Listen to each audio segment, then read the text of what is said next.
You can start. Good evening, Mr. President, Senator Bongo, Chair of the Committee on Health and Demography, fellow members of the IATF and Cabinet.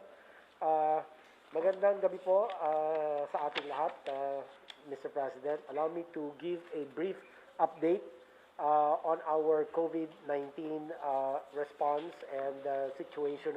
Can we have the first slide? Okay. Excuse me, do you have a literature of that? Yes, sir. Yes, sir. Okay, so that we can follow you thoroughly. Yes, sir. Thank you, sir. Okay. Salamat po. You can start now, sir. Thank Okay, you. sir. Thank you. As of August 2, may nadagdag na higit 5,000 kaso at sa nadagdag na 5,032 cases po, meron 2,114 fresh cases at 2,918 late cases. Sa 2,114 fresh cases na naitala, 916 ay mula sa NCR, 279 sa Region 7, 901 sa mga natitirang rehiyon at 18 na repatriates. Sa 2,918 late cases naman, meron po tayong 1,821 ay mula sa NCR, 186 sa Region 7, 892 sa mga natitirang rehiyon at 19 na repatriates. May naitalang 20 binawian ng buhay at nakapagtala naman tayo ng 301 recoveries, 301 recoveries. Ang total recoveries ay pumalo na po tayo sa 65,557. Ang active cases naman ay 35,569. Sa mga ito po ay 2,911 or 8.18% ay mga asymptomatic. 32,071 or 90.17% mga mild cases po, Mr. President. 349 or 0.98 ay severe at 240 or 0.67% ay critical. Next slide please. Ito pong graph na ito nagpapakita na prioridad po ng inyo pong administrasyon ang proteksyon ng ating mga health workers. Pababa po ang trend ng confirmed COVID-19 cases sa ating mga health workers mula sa 20% noong April, ngayon po ay nasa 5.3% total cases. Patuloy po natin paiigtingin ang infection prevention and control sa ating mga pasilidad upang masigurong patuloy pa itong bababa. Makakaasa po ang ating mga health workers na ating pong binabantayan ang kanilang health and safety sa pamamagitan po ng pagbibigay na sapat na mga personal protective equipment na dekalidad at tunay po na mga very high quality and effective. Ngayon po, ang slide po natin na susunod, next slide, nais ko rin pong magbigay ng updates sa kung paano natin patuloy na tinutugunan ang issues ng ating mga healthcare worker. Sigurado po ako, Mr. President, na lahat po tayo sa kwartong ito ay sasang-ayon na sila po ang pinaka-importanteng mga tao sa laban natin kontra COVID-19. Kahapon po, Mr. President, matapos ang press con ng healthcare workers kung saan sila ay humingi ng time out, ng imposition at imposition ng ECQ or Enhanced Community Quarantine, ay agad na nakipagdialogo ako kasama ng ibang IATF principals sa mga medical societies. Dito mismo natin napakinggan ang issues nila. Dito rin naklaro na handa naman silang humanap ng middle ground, ibalanse ang kabuhayan at kalusugan. Bigyan ko lang po kayo ng summary ng kanilang mga hinaing. Number 1, una, kakulangan daw sa ating mga health workforce dahil na rin sa pagka-quarantine, isolate. Yung iba naman po ay nagkakasakit at meron din pong mga nag-resign. Number 2, over-reliance po na tinatawag nila sa mga antibody test na nakakamiss ng 50% of the cases. Kaya nahihirapan maghanap ng mga bagong kaso. In-erase rin nila ang concern sa hirap mag-refer sa mga isolation centers. Number 3, meron din daw pong kakulangan sa ating contact tracing at mga quarantine facilities, lalo na sa pag-cascade ng mga guidelines sa local level. Pangapat po, ang transportation issues ay nangangailangan ng immediate response at kailangan maglaan ng safe transportation options. Particular na dito ang agarang pagpapatupad ng bike lanes.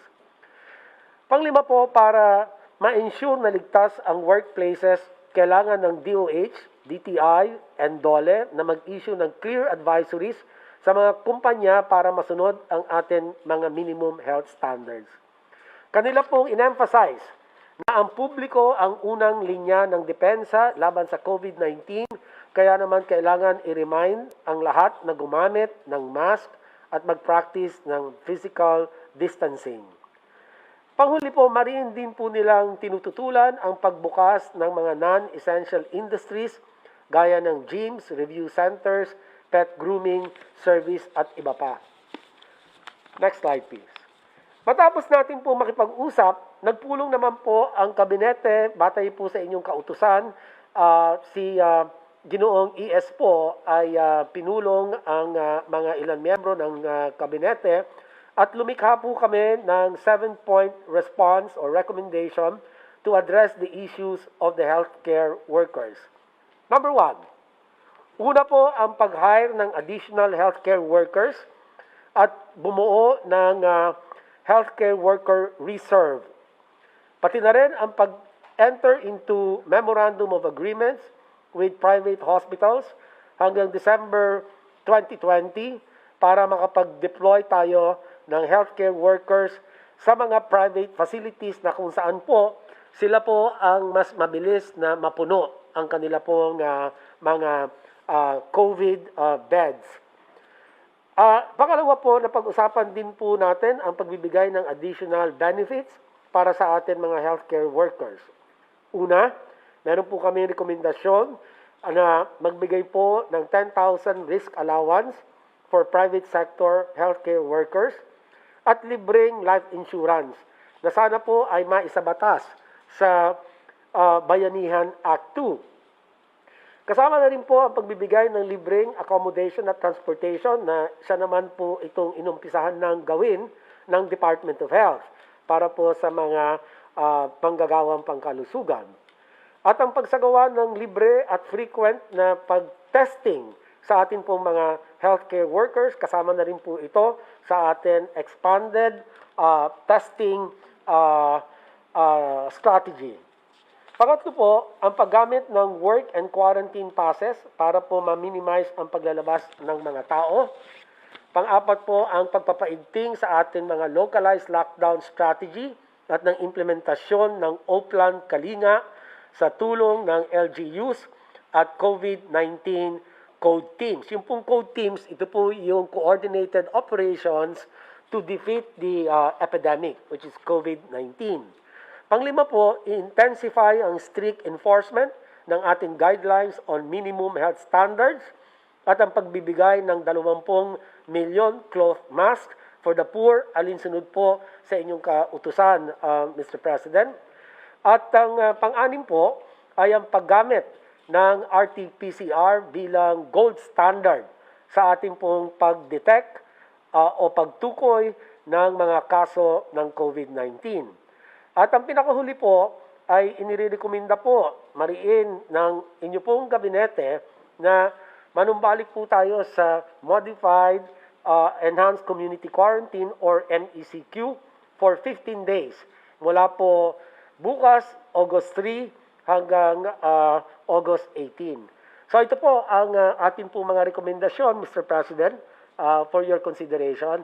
At muli, nagpapasalamat po ako sa aking mga kasama sa kabinete at IATF sa pagbuo po ng mga rekomendasyon na ito na akin pong binasa.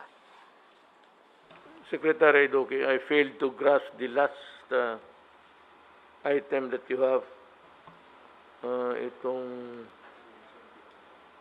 We were talking about MECQ, sir?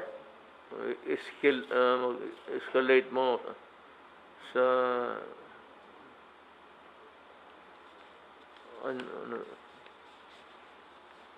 escalate mo ang yung lugar na we mentioned the other meeting.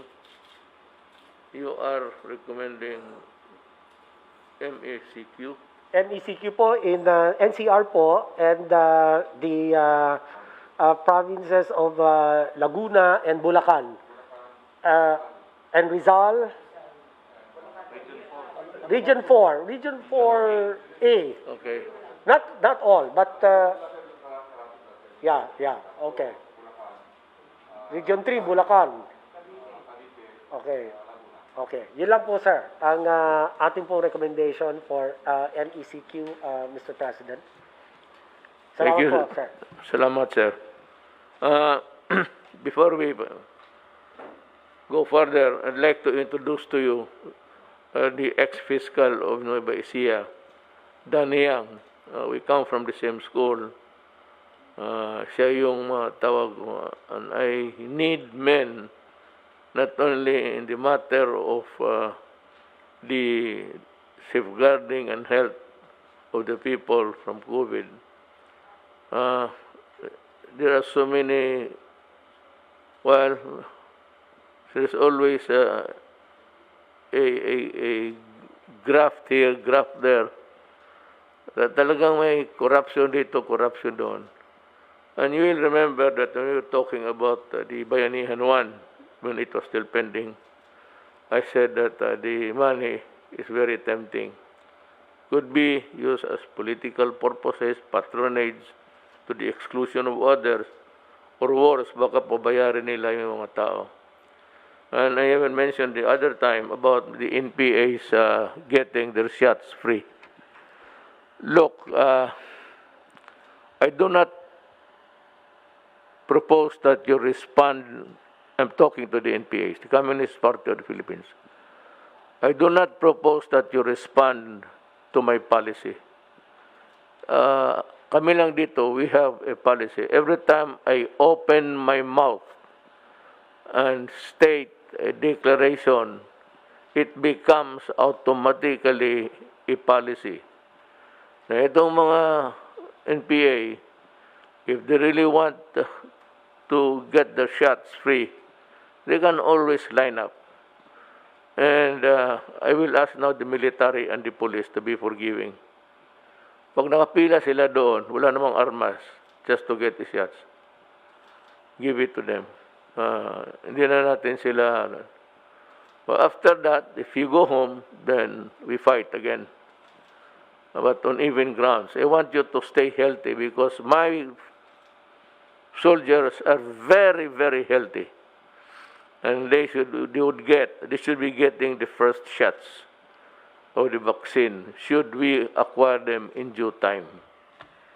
You know, ito namang si Fiscal Yang, I want not all, pero itong you just coordinate, Danny is the name, Secretary Anyo, about the corruption charges that we file.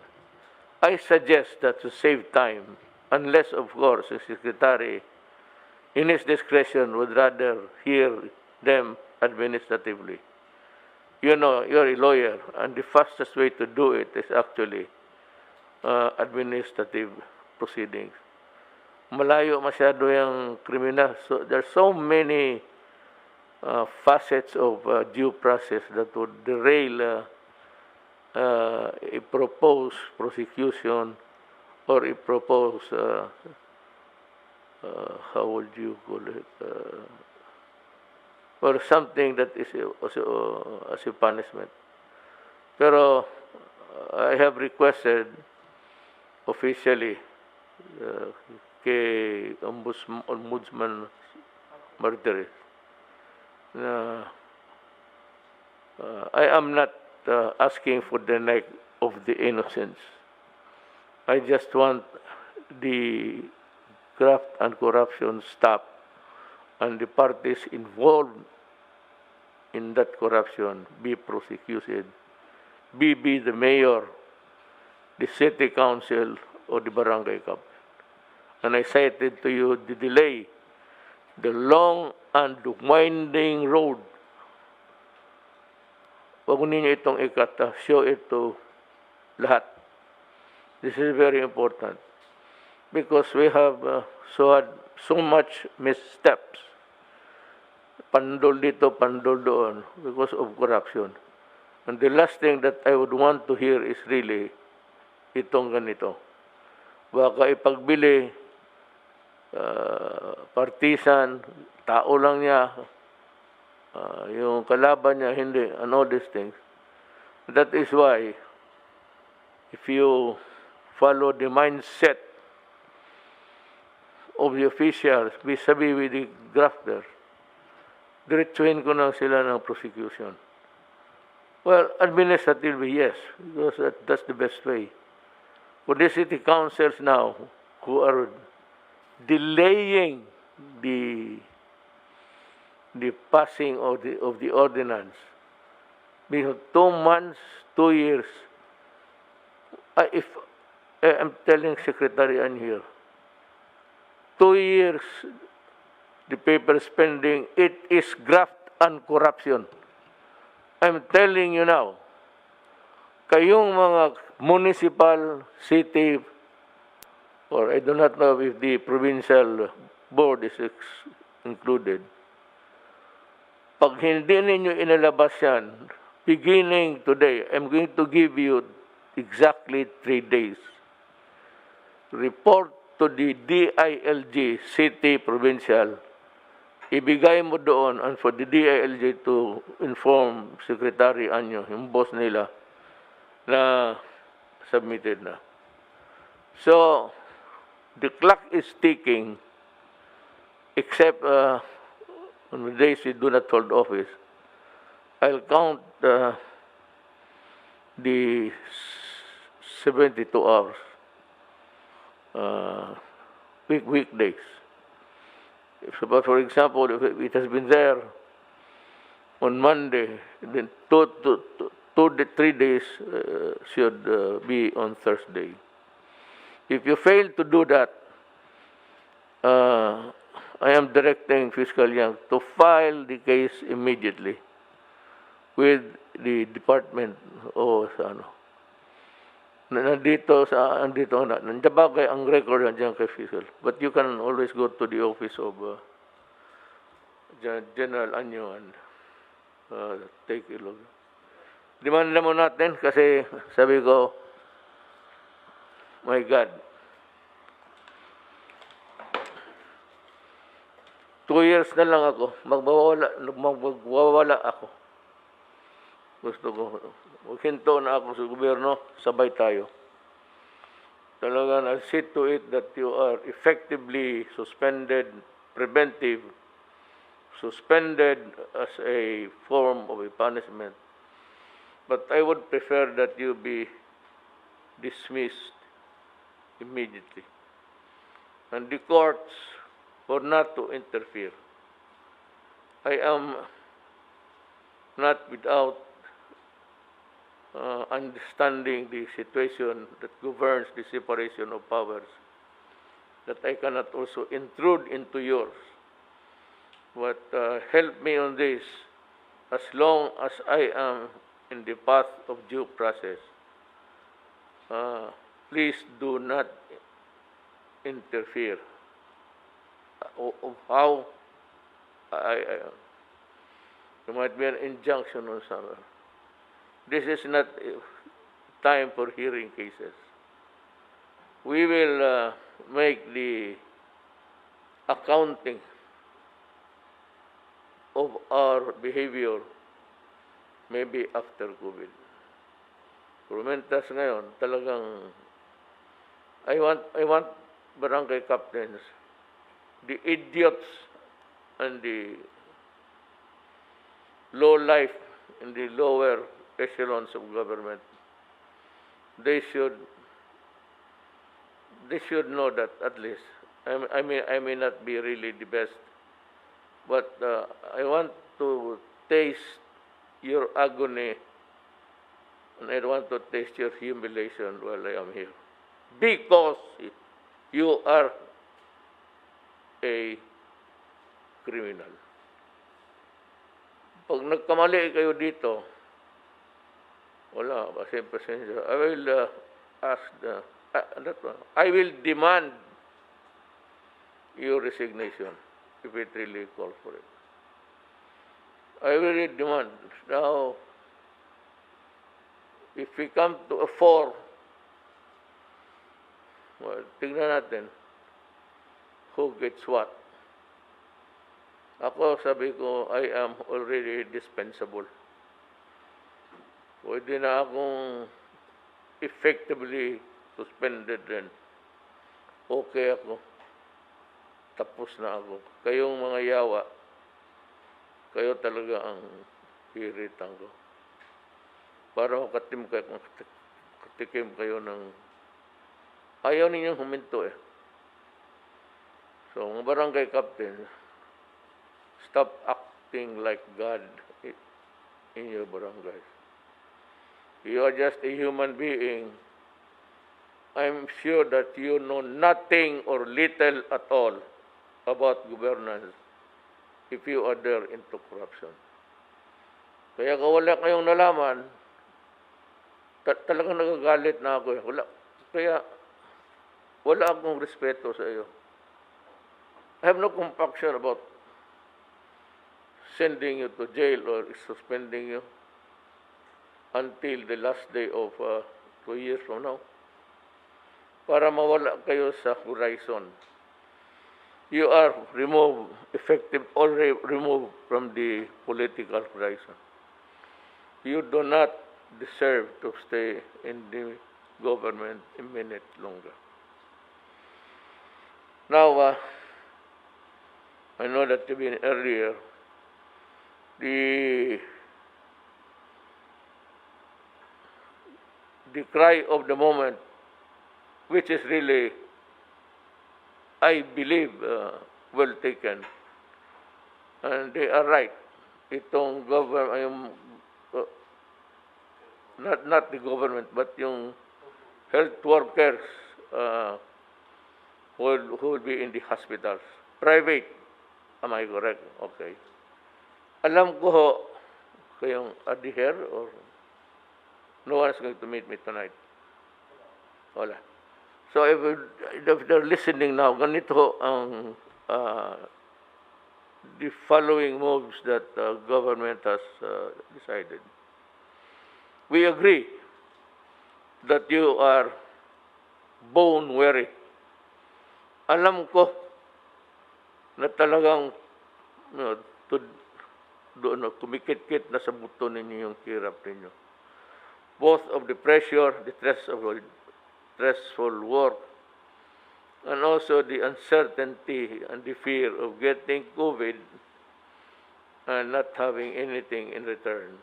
And that would also be wrong because yung tawag na unjust enrichment at the expense of others. While it is not really the real case on all fours, it applies that government cannot take advantage of the services of private persons or citizens and yet send them to the dragon pit. So we are ready to consider that itong, well, if you want to term it stipend or allowances or pay, give us time. We will make the report. Sana masali ito sa the second bayanihan. Baka masali ito. Kung masali ito, ibibigay ito sa inyo. Ora mismo. No delay from the Treasury, diretso na sa inyo. If you want it to be Treasury warrant, fine. If you want to be in cash, fine. We will look for the right persons to distribute it. But the thing is, you can rest assured that there will be no corruption dito. Talagang uupakan ko kayo, mga putang ina. Talagang uupakan ko kayo. Yeah, the humiliation of being treated as one who has been ousted from service because of corruption. Para malaman ng mga anak ninyo na babuhay kayo sa putang inang kulukuhan. regarding the benefits, we were also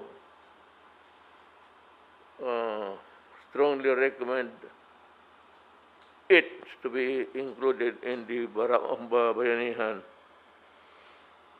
to insurance, and then free accommodation, free transportation, free and frequent testing.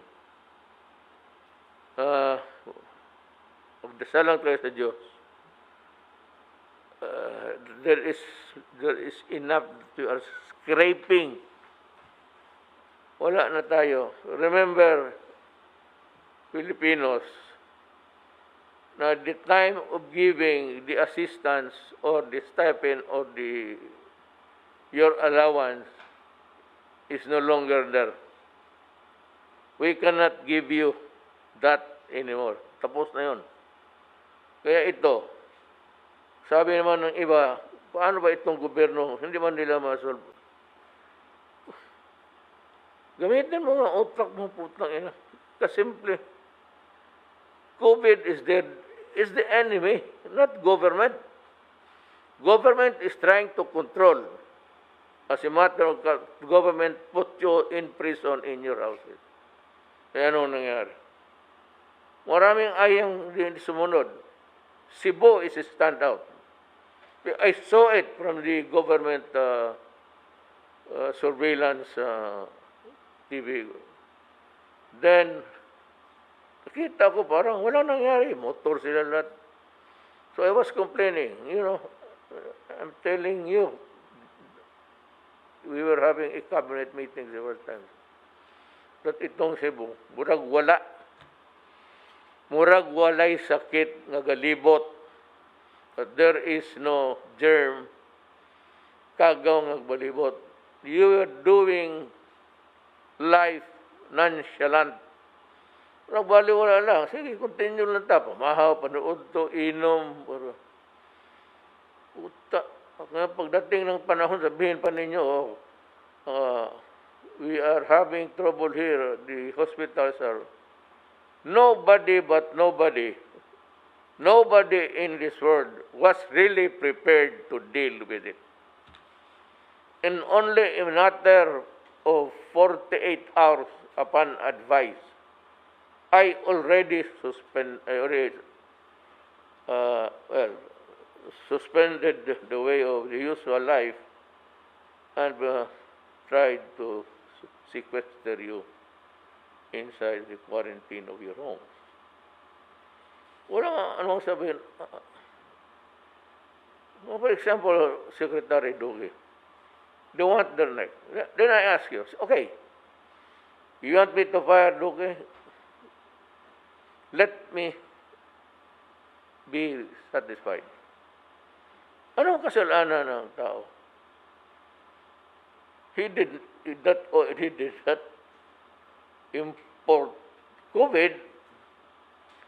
He was there all the time, and an infection was overwhelming, not only for the Philippines. I do not want to compare it with any country, but it was a global thing. And ngayon, bakit tayo marami na? Well, sana makapanood kayo ng YouTube or YouTube. Makita mo ang spike ngayon, binalikan sila. And the scientists say that it will be, this COVID will be forever, for decades. So ang sinasabi ko sa the same. What I said earlier, in the early days of this pandemic thing, I said that, be careful because it is swallowing the rest of the world. And we will be no exception. Dito sa Cebu, makita mo naman sa Cebu pati Maynila, almost same behavior. May mga tao talagang nasa labas, and they can only be controlled kung saan sa mga barangay, kung saan kayo nakatira. But kung nakapuslit kayo, tapos magpasyal-pasyal, magnegosyo pa rin kayo, whatever, and without a mask at that, making it worse. Hindi ka naman, ngayon marami. Then you say that government, nobody, pandemic nga ito eh. The epidemic is bad enough. But the pandemic is that every country is now using its own resources. Hindi mo kabigayan. China of late might be delivering some help in terms of equipment. Pero hindi kasalanan. Now, if Secretary Duque misquoted or was not accurate sa kanyang figures, para sa akin, matulala ka sa figures because they come in incomplete and sometimes wrong, sometimes asymptomatic, sometimes nakauwi na. So I'd like to know, let me ask you a question, Secretary Duque, if you may please. Itong sa case summary natin, itong nakalabas, kasali pa dito sa no number of recoveries. Is this an original number or a changing number? Only those that are presently hit or affected. This is a changing number, Mr. President, kasi yung pong meron pong IATF policy or resolution that the time-based reckoning of recoveries of the asymptomatic and milds after 14 days po that they were in quarantine from the onset of illness. Kasi yan po, usually 10 days nga lang po, sabi ng WHO, gagaling ka na po, basta mild po and asymptomatic. Kung natapos po ninyo yung 10 days na yon, nagdagdag pa po ang DOH with the approval of the IATF ng 4 days para 14 days. So after that, ibig sabihin po noon, magaling na kayo. Yes. I'm asking about the figures. Does this include people who are already cured? Yes, sir. The recovery, sir. So this is a constant number. Yes, sir. This number will continue to increase as more and more people recover. Including the first computation. Yes, sir. Kasama na po. Itong 103. Yes, sir. This is part of the 103,185. And of these, meron po tayong recoveries na 65,557. Ang ating pong active cases, which means these are still either in quarantine or in the hospitals or in the ICUs, isolation beds, depending on their clinical condition, Mr. President. Yeah. Opo. I know, especially those. Now, look, ladies and gentlemen. By the way, si Fiscal Yang, I forgot to mention where he belongs. He is with the presidential anti-graft. Doon ka. Then I need another classmate of mine. Tinabahan ata ng COVID. What is really very, not sad, but almost an irritation that could put stress on anybody's mind.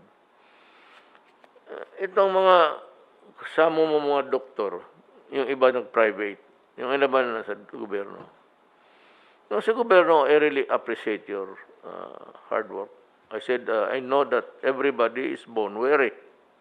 Talagang pagod na. Kaya ito sila, sinasabi mo ngayon, health workers, frontliners, lagay sa private hospitals. If they continue to expose themselves, tinamaan sila, it is not fair for government just also to sit down. They must be included in the recovery period. Now, kung itong mahirap nga bilangin eh. Kasi may mga tao na naging COVID cases, gumaling lang sa bahay. Karamihan sa bahay, walang punta ng ospital. Nung mga grabe. Ngayon, itong sabihin mo na 100 plus, ay, tingnan, gamutin natin. Meron naman tayong alternative alternative measures. Meron tayong nandoon sa Rizal Memorial. Nag-offer pa nga ang Iglesia ni Cristo. Salamat po sa inyo, Iglesia ni Cristo. And any others. The only thing, if they do not want to work, we cannot force them. Pero, for Diyos naman, tanungin ko kayo. Pati ikaw, Secretary Doge. Pati ikaw, si Dr. Vega. Kung mga ganito na sitwasyon, we are up against virus, germs, microbes, tapos nagkasakit. Who can we turn to? Kung gera lang sana ito, I can order general lang sana ito gawain mo. I am not satisfied with this because losing on that province. Pasabihan ko ang police secretary nyo. Napakahina yung trabaho niya. Ngayon, dito sa iyo, I ask now every doctor and nurse. My wife has also volunteered to be a frontliner. May anak kami. Kaisa-isa. But since she is moved by a sense of... Kasi nasabi niya, nahihiya siya sa sarili niya. She's a nurse. And yet, ang trabaho, itong ganitong parang it's war against microbes. Who are our soldiers? The nurses and the doctor. If you cannot go for the extra mile, well, I can understand. I'm very sorry. I can understand you. Pero wala kaming matawagan ng iba eh. So ito ngayon sa bakuna pagdating it will be headed by the medical corps para sila ang may tabulation. Walang magkamali. Patient. Lahat ng ahensya na may mga nurses, mga police, there are already thousands of police. Maraming nagpulis kasi ang sweldo ng nurse 8,000. Ang sweldo mo pagka pumasok sa akin, entry fee mo 30,000. Ginawa kong 30, kaya lahat ng mga nurses, babae at lalaki pumasok dyan. No, I leave the problem to General Anyo.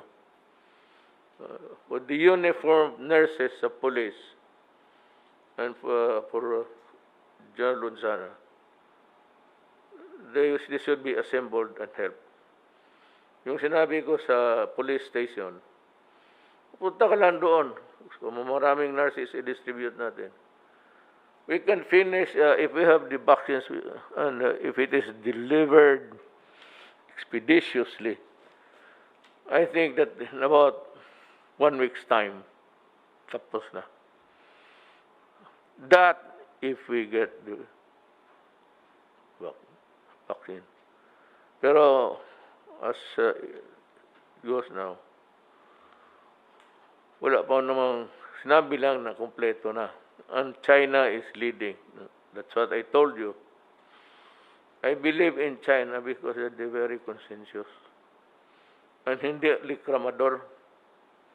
May isang bayan na mayaman, pagka reklamador no, binigay na ng Panginoon Diyos yung biyaya. Tapos sige pa reklamo. Ngayon nag-spike kasi sige sila protesta. Kaya ako dito, kasi mga left, sige, sabi ko, yung mga left, If you want to protest, go ahead.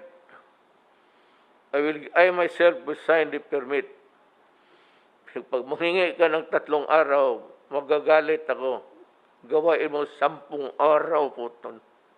Diyan, magbabad kayo. Protest to the high heavens. But for as long as you are not a part of government, and you do not know better, worse is you pretend to be an advisor, tapos sabihin mo mag-tweet ka, God help this country. Huwag na natin distribuhan ng Diyos. Mas mabuti kung you are not a part of a team. I can see an ambition in a man's face. Kaya tapos magsali, bakit hindi mo kami in-advisean? So what can you advise about COVID? Tell me if you're a doctor, anong ma-advise mo? What's the best solution? Best solution is you go into your house, stay there, do not crowd in other places, mingle. Walang, at least mahina. But yung gamot, sinasabi mo, what are we doing? Oh, what are we doing? What can we do? Magbigay ng pera? Wala na tayong pera. Mayroon pa dyan yung mga bright na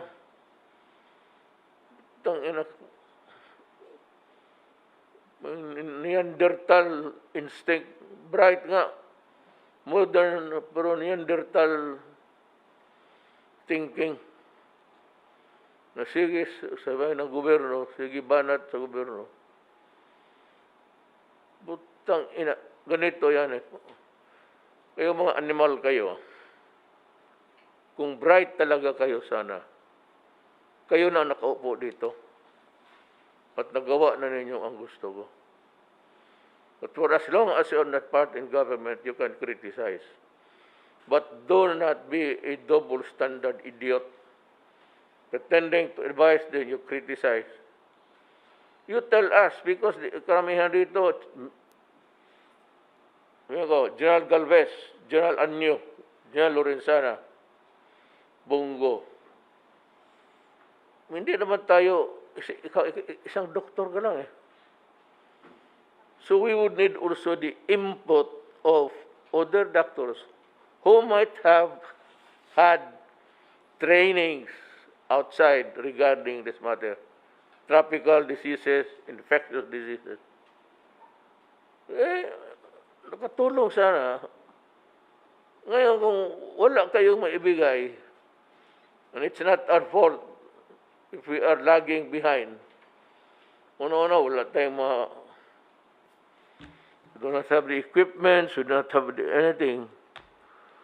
The Philippines is still a new country until now.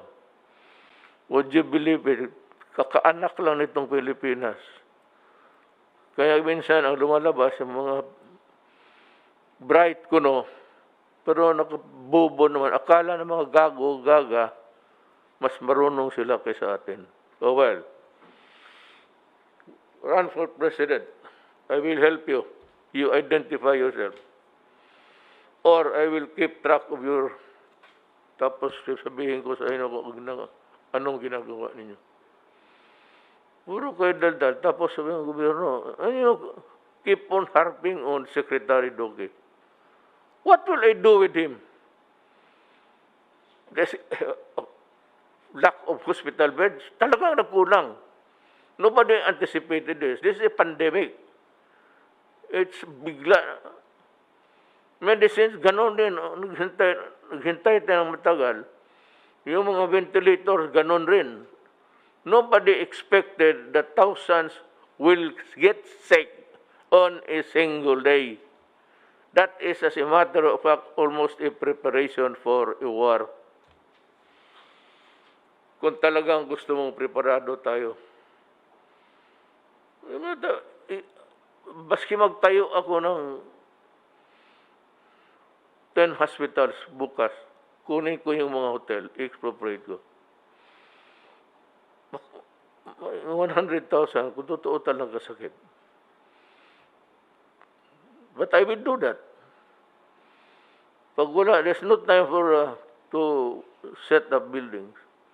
Pag wala na, I will expropriate hotels. Para kung wala na talagang space. Now, the doctors, well, you can work with us, work with the people, your people, or you can just... pero if you are not also working, tapos katatapos mo lang mong magdaldal ka, naku. Nagpabilib ka na. Huwag ninyo kaming pabilibin. General Galvez was there in Marawi. Secretary Anyo was the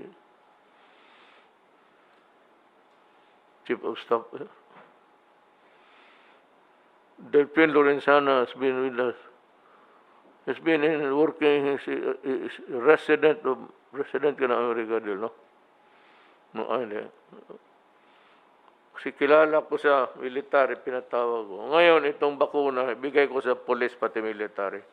Hoy, kayo mga police, pakinigay sa akin, ha? Linisan ninyo yung presinto ninyo and make it ready for in the day I pray that it would come. Yun na lang ang police station mas malapit. Saka marami. Basta doon, only requirement is Pilipino ka, wala na. Kung gusto nilang pa-injection ng 5, magpaikot, hayaan mo. Sige. If you want to have an overdose of the vaccine, go ahead. If there's one thing that we cannot help, there is no cure for it, is stupidity. And mind you, all those people talking and criticizing, hindi naman alam. Kung ilagay mo dito, yan naman, makandara pa yan. Kung ilagay mo dito, yan ngayon, so, sige, kayo dito. Oh, they will hang you. There's the bin, they will hang you. We're doing our very best. And yung localized lockdown. I'm sorry, Manila. Ngayon, magsabi kayo, i-lockdown mo na ang Manila. Ang ibang lugar, entire Philippines, para talagang wala nang mahawa. Wala ka nang mahawaan, wala ka nang mahawa. Problem is, wala na tayong pera. I cannot give food anymore and money to people. So, I have to it's modified for the, lalo na for the critical industries. Food, number 1. Medicine. So, binitawan ko yan sila kasi unang-una wala nang makain. Ilan lang ang tao talaga na may savings good for a rainy savings for a rainy day. Well, our savings is just good for a drizzle.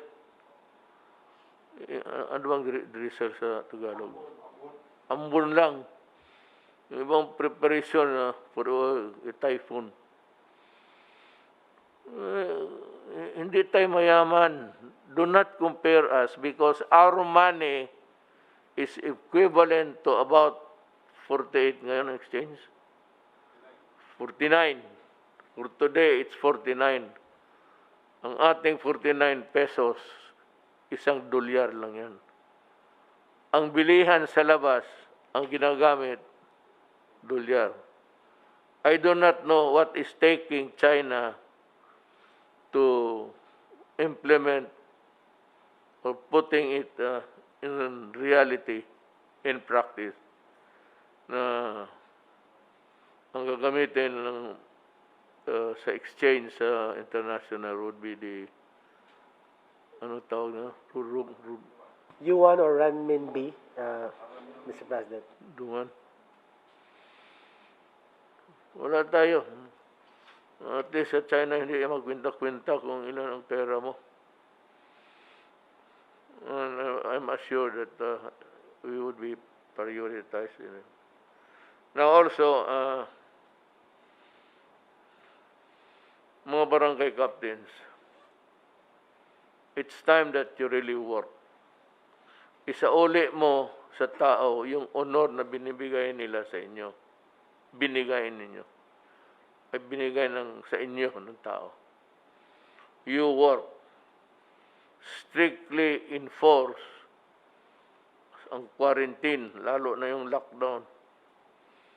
Kasi ang Maynila, dahil ang mga tao, maraming tao na lumalabas.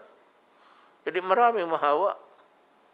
So sabi mo, what is Duterte doing about, government doing about? Hoy, Mario Josep, magbili ka dyan ng vaccine. O akong bibili sa'yo, turo mo lang kung saan. Well, it's vaccine. Baski saan ka, it's vaccine. Now, yung contact talaga. That is why para hindi na magkahawa o mahawa man sa bahay ka na lang, it behoves upon the barangay captain, municipal mayor, to see to it that kung maaari lang, kung posible lang, that your barangay or municipio, city is co-free. Well, some mayors are overly strict. Wala na tayong magawa doon kasi under the local government code, they authorize also to move. Well, we are appealing to Congress to isalin lang sana itong yung sa mga health workers, sa bayanihan to isalin lang ang free accommodation, free transportation, and free and frequent testing. Mr. President, Yes. may I respectfully reiterate my very strong recommendation with the support of the Cabinet for NCR, Laguna, Rizal, Cavite, and Bulacan to be put under the MECQ or Modified Enhanced Community Quarantine, Mr. President, just for 15 days, Mr. President. Modified Enhanced Community Quarantine, Mr. President. Yes, sir, with your approval, Mr. President.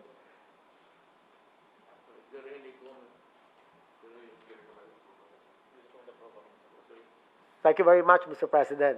Maraming salamat po, Mr. President. Anyone who would want his piece? Sir, Mr. President. John Galvez then. Sir, Yusek Vega and I are going around also with Secretary Duque with the hospital, sir. And we found out that those who are affected by COVID, there is some sort of psychological impact on our health workers. The Bayanihan one has given 1 million for those who died and also 100,000 for those severe and critical patients. But those who are mild, who are also hospitalized and also having the anguish of being infected, sir, we recommend, sir, na mabigyan, sir, natin at kahit na 10,000, sir, yung mga almost 5,000 po, sir, yung naging positive, sir, natin. Kasi yung fear, sir, fear ng mga, sir, natin, ng mga health workers to be afflicted by, sir, parang nagkakaroon, sir, ng discrimination. They will be, sir, kasi ako meron din akong pong staff na heya ko, sir. He cried out loud na parang may emotional breakdown ang isang, especially yung health worker na he is even expose herself or himself to the danger, and then later on parang he will feel discriminated. That anguish, parang sir, parang hindi natin man. And then they spend also money for their own medicine, for her own medicine. It is proper lang, sir, na mabigyan natin kahit konti, sir, na kahit na 10,000, sir, each. I agree with you. Even 15. So ikaw pala ko. Sorry. Mr. President, you ordered us a while ago to assemble those nurses who enlisted in the armed forces, pati dun sa PNP. Yes.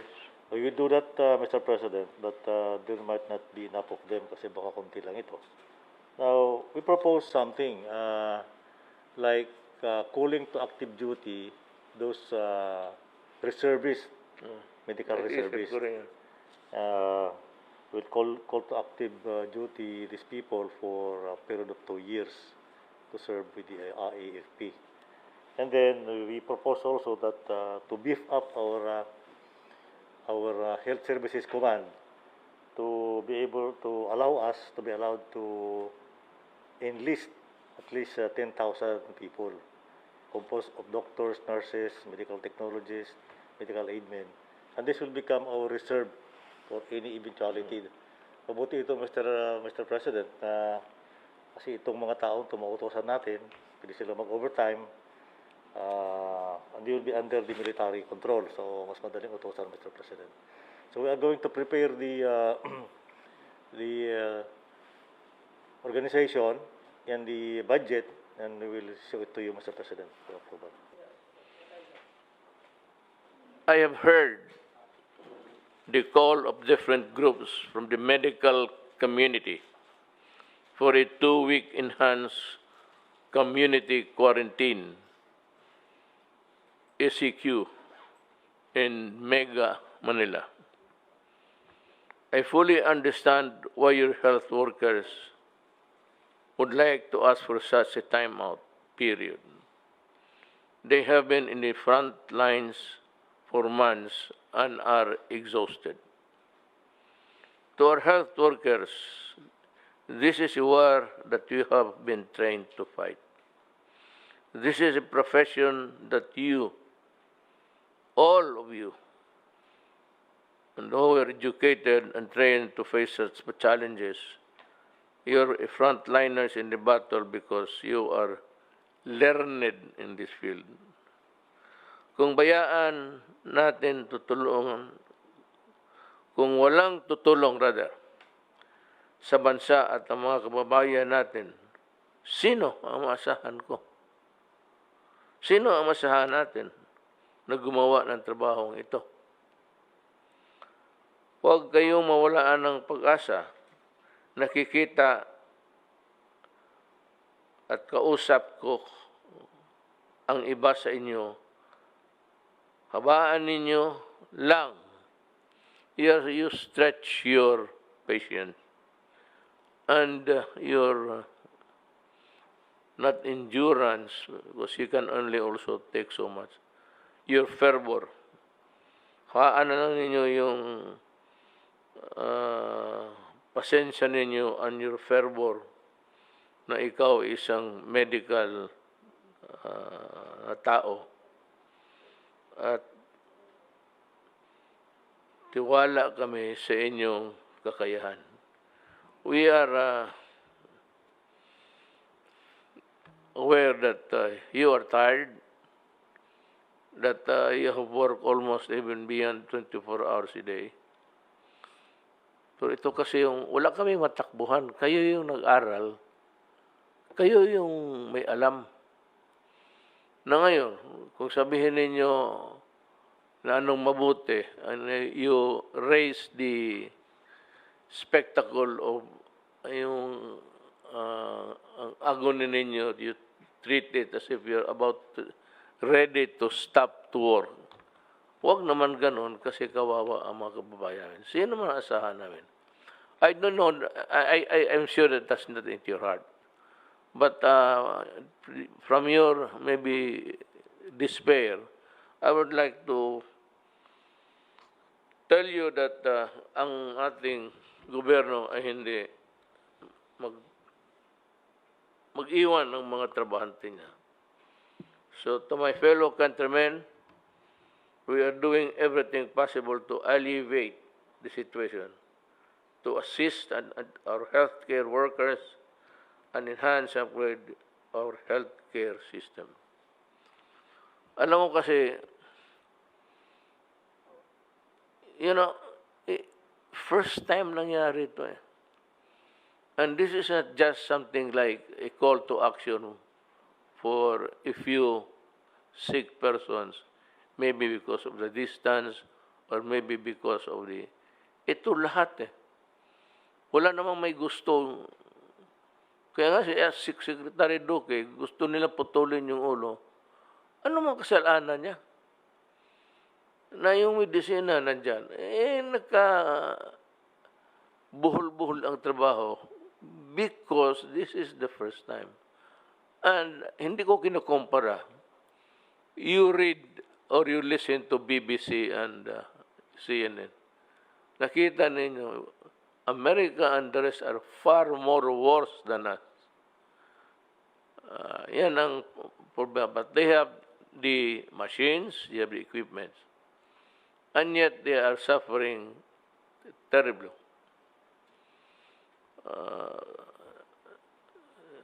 Almost hindi ka makapaniwala. So kami dito, hindi namin kayo kinakalimutan. There would not have been no need for you to go into itong ganito and raising your hands as if sabihin ninyo revolution.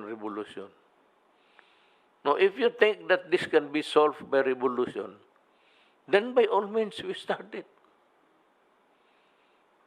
Mas gusto ko. Kung magsabi kayo, nagtaas na kayo, revolution, go ahead. Because I would be calling all people who love their country to come forward and work with the people. Yung mga health workers na hindi connected sa gobyerno, we will try to help. But that there is no need for you and for the guys, ng 1,000 of you, telling us what to do publicly. You could have just wrote us a letter. Lahat naman ng sinasabi ninyo, sinusunod namin. You know, it's the resources. Ang pera, may gusto kayong bilhin ko. Ang problema, ang bulsa ko, butas na yung isa. Dahil we have suffered economically, pati individually, yung income ninyo, wala na. Hindi lang man kayo. But to go almost on not really a rampage, but an outrage, parang galit at mag-revolution. So huwag naman ganun kasi alam ninyo nagtatrabaho kaming lahat. Kung yan lang ang makaya ng pera natin, hindi hanggang dyan lang tayo. Hindi naman kami nabuti, nakaupo lang dyan, nandyan yung pera, hindi naman pinapagalaw. Everybody's trying. Kaya nga, yung mga iba-ibang modalities na lang how the vaccine, if ever mabigay, mag-abot sa atin. Next time, you can just ask for an audience. Pero huwag ho kayong magsigaw-sigaw, revolution. Alam mo, sa totoo ko, alam niyo hindi ako kilala talaga. Magsabi kayo revolution, then, ngayon na. Go ahead. Try it. Sirain natin itong patayin natin lahat ng COVID. Is that what you want? We can always end our existence in this manner. Hindi naman kayo na natatakot siguro. Alam namin yun na hindi kami matakot. Siguro. But to send a message na without giving government a chance. Ngayon, anong gusto ninyo? I will implement other things in this government without informing you. Would you be happy with that? Or if you are really on a rampage, you want a revolution, fine, let's start it. Go ahead. Go ahead in the streets and the store. Makita natin. Then we will need almost all building, all hospitals there. Hindi lang COVID. Hindi ko, I'm not threatening. Pero gusto ko lang subukan ninyo. I dare you, do it. At makita tayo kung those who want to work with government, lahat ng mga nurses na police, pumasok kayo sa police kasi malaki ang sweldo. If you remain in nurse outside, you only get about 8, 9, 10. So, it's time to give more to the people. All nurses sa uniform sector will have to work. And we can always ask for volunteers. Then I am asking Secretary Lorenzana to mobilize, call a mobilization of doctors and nurses and those who can help. Kung yan na lang ang maasahan namin, or I might outrightly call for all reservists to work. Yan na lang. Ang COVID nandyan, wala namang kasalanan. Ni ikaw, wala kang solusyon eh. What are you babbling about? What's the solution? Except COVID. We've been frank before with you. Still frank until now. And that is also the answer of all leaders of government. Anak ka ng, do not so as to be heard. I don't give if you gather 1,000, 2,000. But bear in mind na kayo mismo, kung ipa-take over ko kayo kayong lahat. Ako ang magbayad sa inyo. Take over ninyo. Tignan ko kung ano ang lagay ninyo. We are not incompetent here because we are not doctors. Kayo ang dapat ang you should do this soul searching, not us. Kami kayong makatulong sana, ito lang kayong ginagawa, kung magreklamo, ikaw naman, what can I do?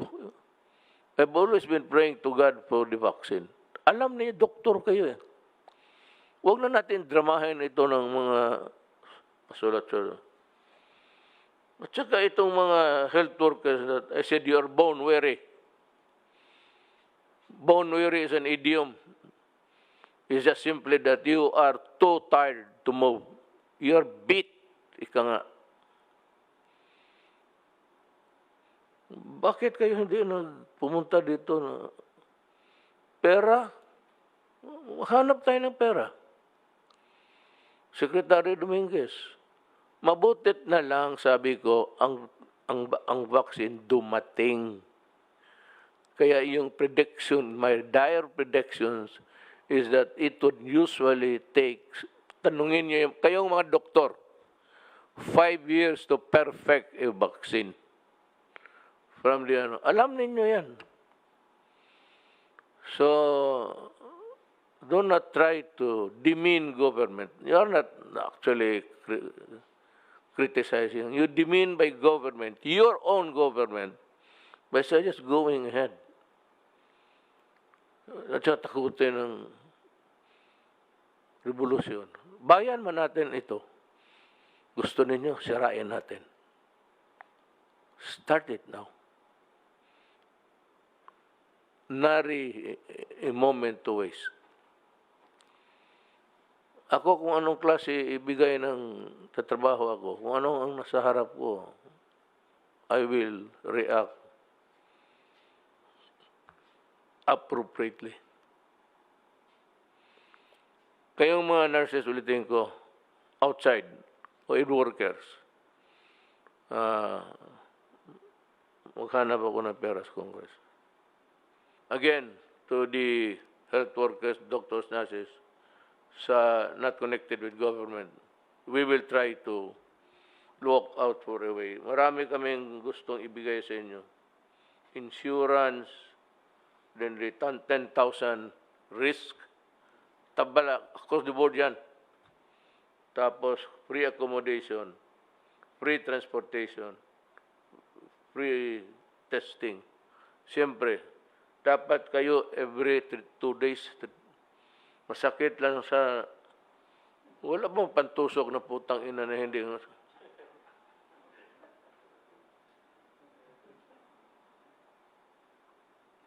Okay lang yan sa tilaok.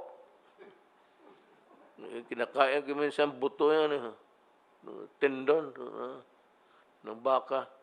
Pero putang, okay lang po yung sa ilong na ko, Diyos ko. Kulkugin mo ang putang. Tapos, kayong nasa gobyerno, reservists, we might call for a mobilization. Lahat, you know, my daughter, Inday Sara, pag ako nag-mobilize, mauna yan. I will specifically point out to her as one of those who will answer the, you cannot even, you have no, you have not that luxury of accepting or not accepting. You remember that you are a reservist, you are subject to martial law. Martial law ka to. Hindi martial law ng gobyerno, martial law ng disiplina. Tsaka yung mga police, mga nurses, be ready to be deployed. Mga police, advise your workers na yung mga police mo na babae, ibaba ninyo lahat. We will train them for about just 1 or 2 days. We will select a big auditorium, yung PICC. You come here in the morning, free merienda, masarap na pansit, pati tapos merienda, mag-uwi kayo. And we will tell you what to do. Ganon lang yan.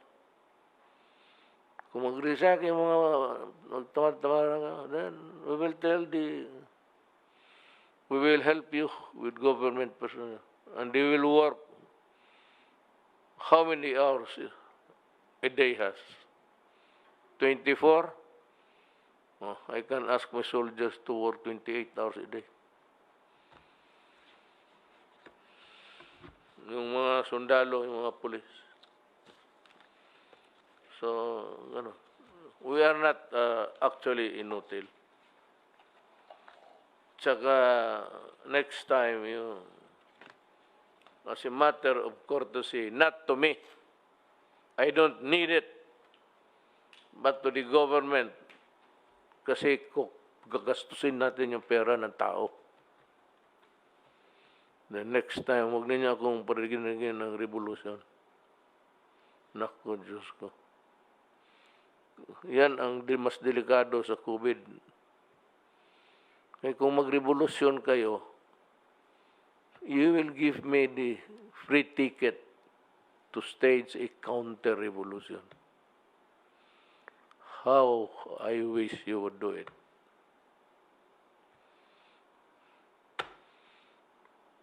Mga kababayan ko, tiis na ng kunti. By December nandyan na. Do not go out kasi ihawa ninyo yung mga iba. Kaya matatagalan tayo. Yung nahawakan mo, hawakan niya. Yung rails. Yung sa escalator, pupunta-punta, hawak ninyo. Tapos sinawakan na, kung maggano ng kamayan sa mga sipon, tapos balik. Tapos ikaw yung susunod. If you go at you tend to exactly do what I just told you. Sa jeep, taxi, yung inupuan. magpahid sa ilong yan kung may sipon na tapos hawak ng... Wala nang katapusan.